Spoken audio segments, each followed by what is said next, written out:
Imagine going on an adventure, desperately searching for a friend, and ending up in a weird town named Termina, which just doesn't sit right. You are doomed to save the town from an unknown evil which manifests itself in an even weirder mass. However, you already saved the whole kingdom from a literal demon king, so that should be easy, right? Fighting the villain, yes. Fighting time, however, no. And that's what we'll be talking about today. In The Legend of Zelda Majora's Mask, you are confronted with that exact task. Link is asked to retrieve Majora's Mask in a span of 3 days by awakening the 4 guardian deities before the Skull Kid, possessed by said mask, uses the moon to destroy the entirety of Termina and kill every citizen. However, he does not have enough time. But that doesn't matter, right? He is the hero of time after all. He conquered it and uses it to his own advantage. He already did that before, so where's the problem?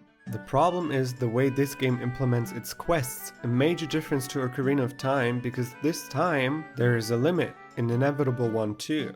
There's no way around it. There's no, let me just check Kakariko for some creepy torture chamber and then go over to the Zora domain to climb in some whale's body, and if I have to, I can go forward in time and become adult Link.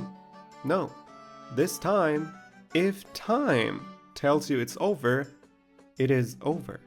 You have no choice. You reached the end of the 3-day cycle and did not awaken all 4 guardians or retrieved all masks?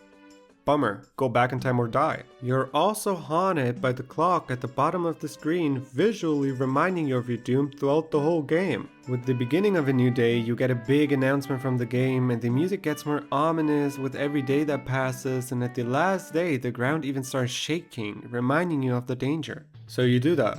You go to a certain area like the poison swamps and help the Deku Scrubs by lifting the curse that has befallen the swamps, and also free the giant.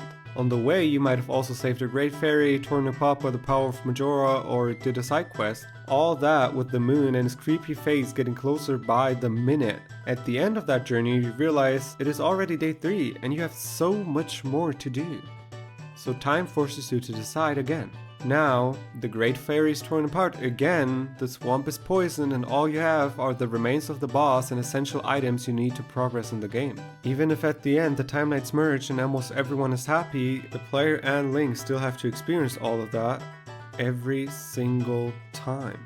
Seeing your friends in agony, thinking they're about to die, and experiencing what's from their perspective their last moments. Anyu tells Link, "Please take refuge.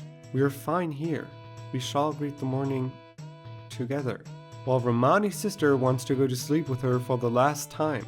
Bro, why is this so sad? That is some huge baggage you can't just solve by saving the day. Also, you could argue that sure, as soon as you defeat Majora, all its wrongs are being undone. However, what about the ones that can't? Mikao, Dormani, and the Deku Kid stay dead. Time doesn't care if you slow it down or if you go back in it. If you defeat a Demon King or 10 and are now called the hero of time, it will keep going forward and stay undefeated. Even Link has limitations when it comes to traveling through time, and those limitations are defined by time itself. He will never be able to go back and save them. The goddess of time might aid Link, but that aid seems to come along with a high emotional price. That is Link's doom, and in the end, he doesn't even find his, probably dead, friend. I know, I saw the theories. What if Termina is not real? What if Link is imagining the whole town? What if Link is slowly turning into the chocolate ramen from SpongeBob? Chocolate. However, that doesn't matter because in the end, it is real to Link. He is still experiencing all of these events, so the point remains.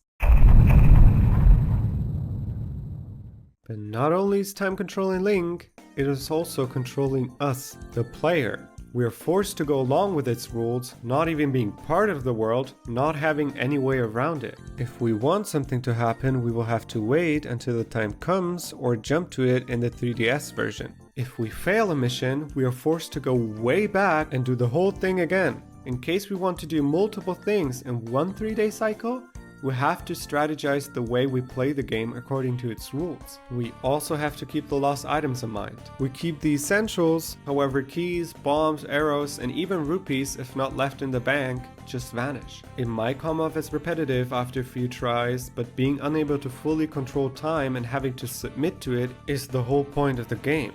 Do it right or do it again. At the end of every cycle, you are left with no alternative. The last few minutes are represented through a timer which quickly goes down as you, the player, is left with no choice but to drop everything you're doing and surrender to time. The game forces you to perform under pressure, making it easier for you to immerse yourself in a world which is close to being destroyed, and even feeling empathy for the hero of the story, whether you actively do it or not.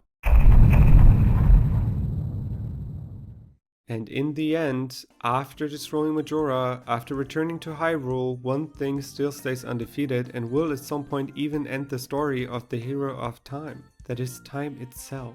The real enemy of not just Link, but everybody. I really hope you enjoyed this one. I know there are many more games with time as a key element. Feel free to remind me of the names. Don't forget to, hit the holy subscribe button and make sure to check out my other stuff.